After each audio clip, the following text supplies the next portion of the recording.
je vous retrouve aujourd'hui pour vous parler de la lettre P. Donc toujours pareil, dans mon cadre de présentation, le P en majuscule bâton.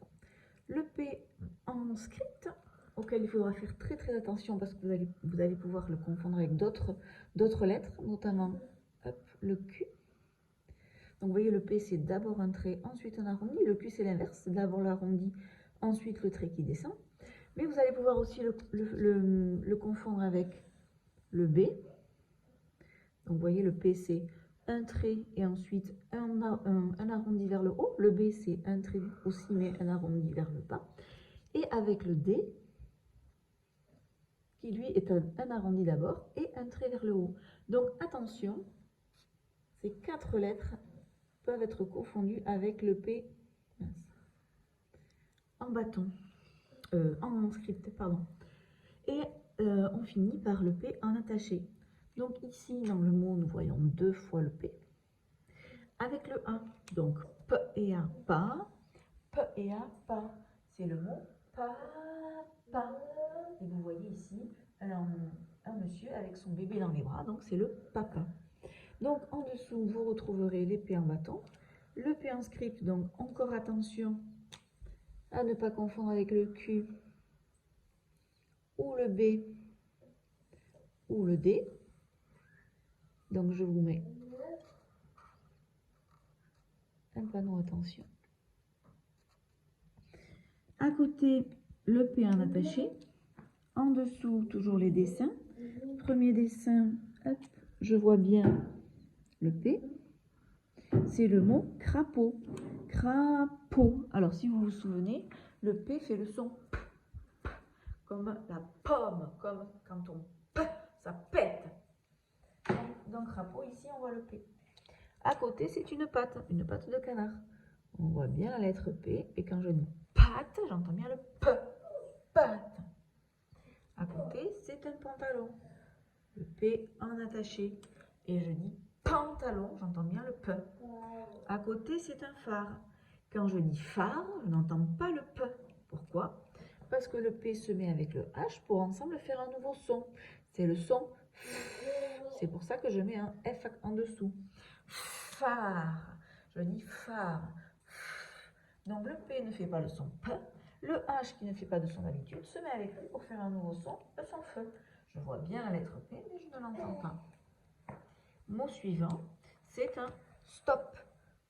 Le P, je le vois bien. Et donc, vous voyez, c'est marqué ici dans le panneau stop.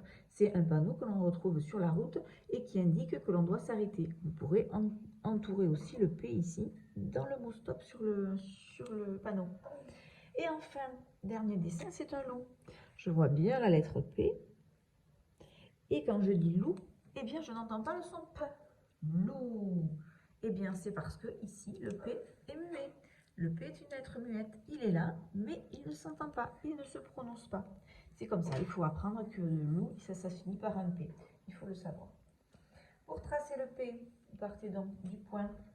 Vous montez, hop, petite accroche oblique, puis vous redescendez tout droit. On relève le crayon, on repart d'en haut et on fait une vague qui descend et qui remonte. Donc, hop, petite accroche oblique, grande barre qui descend et vague. On recommence. Petit trait oblique, grand trait qui descend, on part d'en haut, vague qui monte, qui descend et qui remonte. En dessous, vous avez 2 mots. Premier mot, hop, il n'a qu'une seule syllabe, une seule partie. C'est le mot un.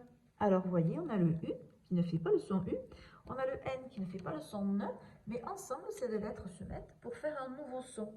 Je vous ai dit que c'était 1, c'est le son 1. Et pour s'en souvenir, je mets un petit 1 en dessous, comme ça je sais. Je me souviens que U et N, ensemble, ça se lit 1. Mot à côté, de la même façon, une seule syllabe.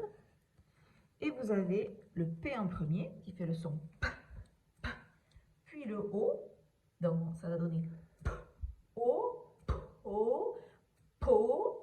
Et à la fin, nous avons un T qui ne s'entend pas. Il est muet, donc je vais le repasser en gris. Vous pouvez faire la même chose. Donc ici, nous avons le mot pot. Et nous avons ici le dessin du pot. Alors, petit indice pour se rappeler que le mot pot se finit par un T, qui ne s'entend pas mais il est là, C'est pour se préparer à faire un autre mot de la famille de pot. Ce serait le mot par exemple poterie. Poterie, c'est un pot qui est en terre. Poterie. Donc quand je dis poterie, il me faudra un T pour faire te. Il est ici. Dernier exercice, je vous ai donné à écrire le mot pantalon. Donc pour l'écrire, on va faire un petit trait oblique qui monte, un grand trait qui descend. On repart d'en haut, vague en bas et ça remonte. Pour le A, on fait un arrondi, une canne à l'envers. Le N, c'est 2 cannes, en levant bien le crayon. Le T, on part d'en haut pour faire une grande canne à l'envers. Un trait couché. Puis ensuite, l'arrondi, tac, canne à l'envers pour le A. Puis le L, grande boucle qui remonte. Le O, on part d'un peu plus loin, on fait le rond. Et petite boucle, je finis un arrondi en haut. Et enfin le N, une canne et une deuxième. Et voilà, nous avons écrit le mot pantalon. Eh bien écoutez, je vous souhaite un bon travail. Moi j'ai terminé pour les explications. À bientôt.